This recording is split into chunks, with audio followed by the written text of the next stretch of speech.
ijambo ry'umunsi. Kwishyiriraho intego, urufunguzo rwo gutsinda. Kugira ngo usobanukirwe neza ibi, soma mu Bafilipi igice cya 3 guhera ku murongo wa 7 kugeza ku murongo wa 11. Isi yuzuyemo inama z'uburyo umuntu yakwishyiriraho intego ndetse n'uburyo yazigeraho. Kenshi izi nama zikaba zitangira zivuga ziti menya uwo uri we, wowe wifuza kuba we, ndetse n'icyo wakora ngo ubashe gutsinda. Intego y'umukristo ni ugutangirana imbaraga mu kubyiyumvamo ndetse no gukomeza kubitekereza ntarebe ku ruhande. Kubyiyumvamo anga bishatse kuvuga ngo ndashaka kuba Imana ishaka ko mbawe. Kugira intego kandi bikaba bishatse kuvuga ngo nzareba muri buri gice cyose cy'ubuzima bwanjye uko Imana imbwira ubundi nubahe. Aha hombi hatwereka ko tugomba kumenya intambwe Imana yifuza yuko dutera, ariko kandi tukisanga ntabyo twakoze. Ariko se nukubera iki ariko bigenda? Reka turebere hamwe impamvu zitandukanye zishobora kubitera. Abantu bamwe banga kubona umugambi w'Imana kuko bataba bawushatse, ariko abandi bo bakigirira ubunebwe bwo kubitekereza. Igisubizo kuri ibi ngibi n'ubundi kiraza ari kimwe, ni ukwita ku byanditswe mu ijambo ry'Imana. Nidufata umwanya tukareba inyigisho Yesu yatanze, turasangamo amabanga yose yadufasha kubana neza n'Imana ndetse no kumenya gupanga neza ahazaza hacu. Ibi ngibi rero bikabisaba ubwenge bwo mu mutwe ndetse no kubyitaho, ariko kandi tukatunizera yuko ibihembo byo bihebuje cyane. Kubura ukwizera ni ikindi kigusha. Igisubizo kuri iki kibazo cyo kubura ukwizera nacyo Bibiliya igifitiye igisubizo, kuko kusoma Bibiliya ariko gake gake ugenda ukurikiza ibintu byose biyirimo. Nabyo bikaba biri mu bintu bitandukanye bituma tutishyiriraho intego.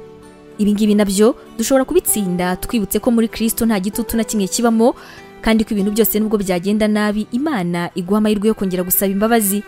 Urumva wizeye gukomeza mu buzima bwawe bwa Gikristo ukitwara nka Kristo? Urumva witeguye kwishyiriraho intego ndetse no gushaka nyako bijyanye no gutumbera icyo ushaka? Nakabuza niba ari gutyo bitekereza, Imana izagufasha. Imana iguha umugisha. Tangirana umunsi wawe n'ibyishimo watewe n'ijambo ry'Imana, ukora subscribe hano kuri Nemi TV.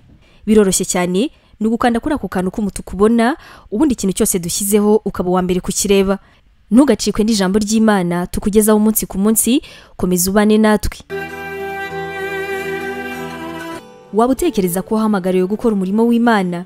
Wifuza inyigisho zacu se zisohoka buri munsi zagufasha mu buzima bwawe, cyane cyane zigukomeza mu bibazo? Umva wifuza kwiga ibijyanye na teolojiya ukamenya ijambo ry'Imana, intwaro yagufasha mu buzima? Duhereye kuri iki kibazo cya nyuma, niba igisubizo cyawe ari yego, ngufitiye inkuru nziza cyane. Iyi nkuru nuko tugufitiye ishuri rya teolojiya kandi wigira ku buntu. Mu ishuri ryacu harimo porogaramu zitandukanye zirimo nka Pastoral Studies, aribwo buryo wakwiga kuba umuvugabutumwa mwiza cyane. Tugufitiye kandi Biblical Studies, ariyo masomo atandukanye ya Bibiliya, ndetse na Christian Counseling, inama za Gikristo zifasha gukomeza imitima. Kugira ngo usobanukirwe biruseho, wasura urubuga rwacu arirwo wa3.nemibibleinstitute.com, cyangwa se nanone ukaba watwandikira kuri WhatsApp kuri izi nimero 141 232 650 34. Wanatwandikira kandi kuri email yacu ariyo nemevangelism@yahoo.com. Imana iguha umugisha.